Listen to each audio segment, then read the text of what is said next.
Welcome, welcome everybody. This is James Krasnerick, and this is another live podcast of Real Steel Sports on Spreaker Web Radio.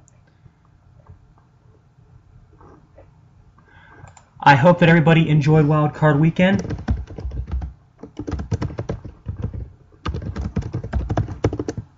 And is looking forward to the amazing games we've got set up for this divisional round. I'm really looking forward to it as well. In the first round of the playoffs, I went 3-1 picking games. The only game I got wrong was the game that I wanted to so desperately get right. And that, of course, would be the game between the Ravens and the Steelers. But to be really honest with you, I can live with getting that game wrong. I can. For the simple fact that, the Ravens went in there and they played a better football game. If I truly felt the Steelers had, been robbed or anything, I'd probably be really pissed off. But, Baltimore went in there and they took care of business. They got after Ben, they held down their passing attack and just basically made them look pedestrian, and that was what it took to beat the Steelers. But anyways, talking about this game now, because this is in the AFC the more marquee matchup, because this has become a rivalry that has sort of matured over the last few years. It's probably the best non-interdivisional rivalry in the AFC right now, the Ravens and the Patriots. I know people are going to say that Broncos-Patriots is good because of Manning versus Brady, but come on. Ever since Peyton's gotten to Denver, Brady has owned him in every matchup except the AFC title game. I mean, just look at the matchups and how extremely lopsided they were, or the comeback that Brady made in 2013. But anyway, let's talk about this game right here. We've got Ravens at Patriots. Going into this game, we have the Ravens offense, which has come in, which has scored a 409 points per game, which is an average of 25.6, which is, I believe, one of their better totals in franchise history. They've given up 302 points, which is 18.9 points per game, so they're sixth in the league in that department. They've had a pretty good year on offense, making some key plays, making some good moves in the offseason to get some good players, such as Steve Smith and Justin Forsett, who have contributed heavily to their cause. They are 13th in passing, 8th in rushing, and 12th in yards gained. And right now, they have had a very good string of games this season. They've had several games where they've gone over 30 points. They have 5 games where they hit 30, and another game where they hit 40, even though it was against the lowly Buccaneers. Joe Flacco, again, with a very, very solid season. His best season statistically to date. He completed 62% of his passes for 3,986 yards, 27 touchdowns, and only 12 interceptions. His game has really, really matured over the past few seasons. But the key for Flacco this year is he was able to stay upright in the pocket. He only got sacked 19 times this season.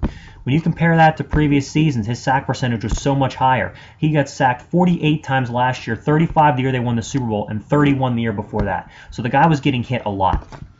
The other offensive playmakers, in the wake of the Ray Rice situation, Justin Forsett has turned into a very, very good running back. 5.4 yards a clip, 8 touchdowns on the ground, and over 1,200 yards rushing.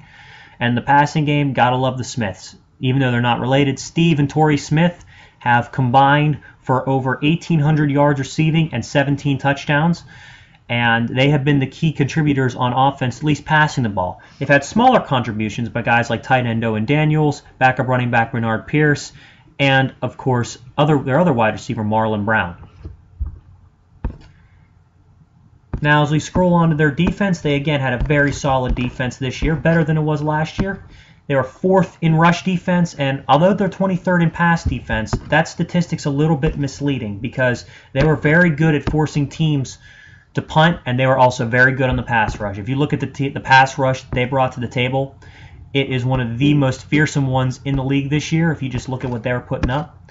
49 sacks on the season. They had 17 by Pro Bowl linebacker Elvis Dumervil, 12 from the Defensive Player of the Year in 2011, Terrell Suggs. C.J. Mosley, a great inside linebacker, had 3 himself. Haloti Ngata, who had a 4-game suspension at the end of the season, he had 2 sacks prior to that. However, the Ravens secondary is one that leaves a lot to be desired because their 2 leading interceptors, C.J. Mosley and Haloti Ngata, are not even secondary players. Ladarius Webb has 1 interception. Will Hill and Darian Stewart have 1 apiece as well. And Darryl Smith, their other linebacker, has 1. So that's a defense that more or less thrives on stopping the run and forcing you into making mental mistakes and getting after the quarterback. They've proven that with their win over the Steelers, you don't need a really good pass defense if you got a good pass rush.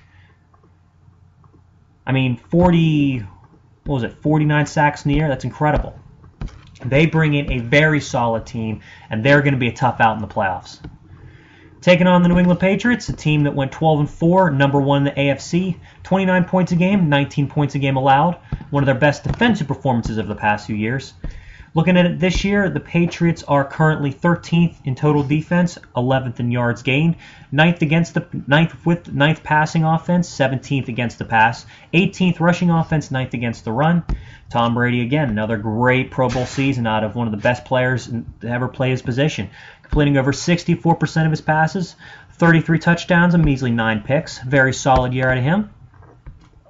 The running game has left a lot to be desired this year, with injuries to key running backs, but guys like Jonas Gray and LeGarrette Blount, who they re-signed from Pittsburgh earlier in the season, have proven to be hot commodities, but the passing game is really where they've made their mark. If you look at the guys that they have, none of those guys are going to win popularity contests. They're not going to be guys that you look and say, well, I want to start a team around, except tight end Rob Gronkowski. 1,124 yards and 12 touchdowns, both team categories leading his team. Their leading receiver in terms of receptions, Julian Edelman with 92 catches and 972 yards.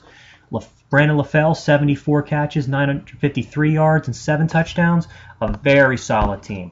And they bolster a defense that is one of the best defenses they've had in a long time. They have 40 sacks on the year and 16 interceptions, which is a much higher total than the Ravens do. Their pass defense has been very, very much exceptional after being shredded the last few seasons. They only allowed four teams to go over 300 yards passing this year. And the thing about it is, the Patriot way, they beat 3 of them. The only team they couldn't beat was Green Bay.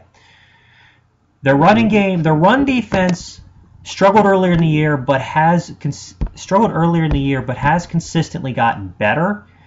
However, they did have some big games. They allowed some rushing yards to Green Bay. They allowed a lot of rushing yards to the Jets and to the Bills last week too. And of course, the game against the Jets, they almost blew at home on Thursday in October.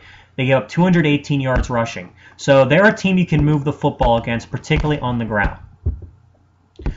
Ultimately, when it comes to this game, I would have to go ahead and say that if I was a betting man, I would have to go with the Baltimore Ravens. And that's a surprising thing to say, all things considered, considering the fact that the Pats are at home and they played so well at home in the Brady-Belichick era in the playoffs. But if you need a blueprint for a team that's going to beat the Patriots, let's think about it this way. Look at all the teams in the AFC that run the same style 3-4 pass rush heavy defense that the Ravens do. And let's think about how they've done against the Patriots the last few years. The Texans have been shredded the last few years. The Steelers have been shredded ever since Brady ever became the starting quarterback. What other teams run the 3-4? The Jets did for a while. That kept getting shredded. The Dolphins did for a while. That kept getting shredded. The Browns ran it for a couple years. They kept getting shredded. The Colts, the new Colts under Chuck Pagano, have been torched by the Patriots offense. The Ravens are the one team over the last few years the Patriots have not been able to really run up the score against. The last time they did play, though, was I believe in week 16 of 2013. The Patriots laid a whooping on the Ravens, 41-7. I don't take too much into that game because if you look at it, that game in particular,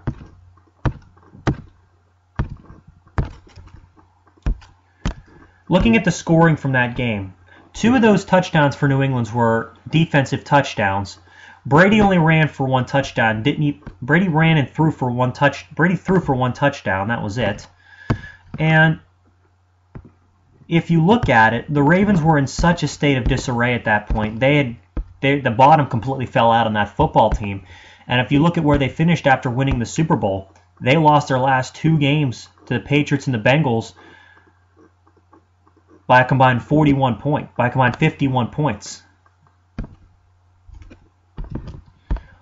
Flacco had a horrible year. They couldn't really run the football. That was a team just mired in its own mistakes.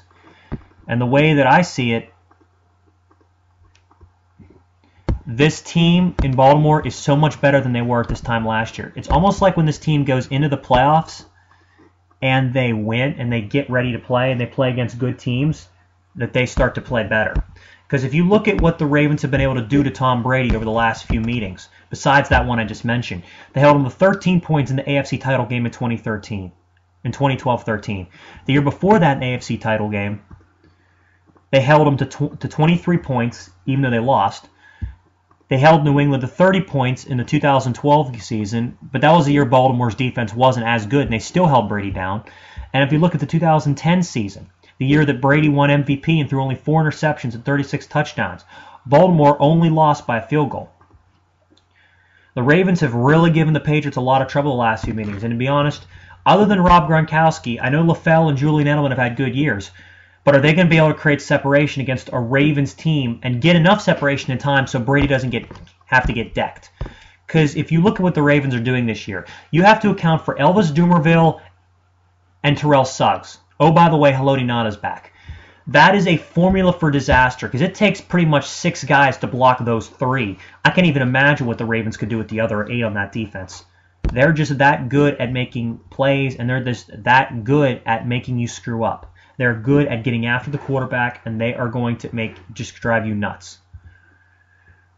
However, whenever it comes down to it, and I think about this game, the thing that still stands out to me is the fact that the Patriots have given teams a lot of leeway in run defense this season. I know that they're 9th in yards allowed and yards per attempt allowed. But let's look at home. Look at some of the games that they played this year. The Bears and the Jets combined ran for almost 400 yards in Foxborough. The Bills ran for 104 yards in Foxborough. Again, the Patriots team is susceptible to a team that can run the ball, which the Ravens have proven they can with Justin Forsett and Bernard Pierce. They have proven that they can make some critical plays, get some third downs with their tight ends like the Ravens can. They're very good at rushing the quarterback, something they've always been good at. That's something that really should scare the Patriots offense. Oh, and by the way, the Ravens beat the Patriots in the AFC title game a couple years ago. That has to still play in their mind. I look at the Ravens as a team that can potentially cause another huge upset. And I even said it.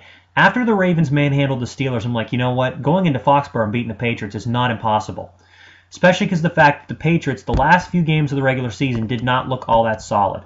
I mean, it took them a while to get going against the Dolphins, even though they eventually won that game.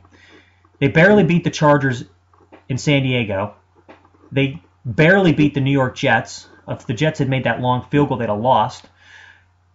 Other than the game against Detroit the week before Thanksgiving, they have looked absolutely lethargic the last month of the season. Other than the game against Detroit and the game against Miami, or their last 6 games, they've looked pretty average.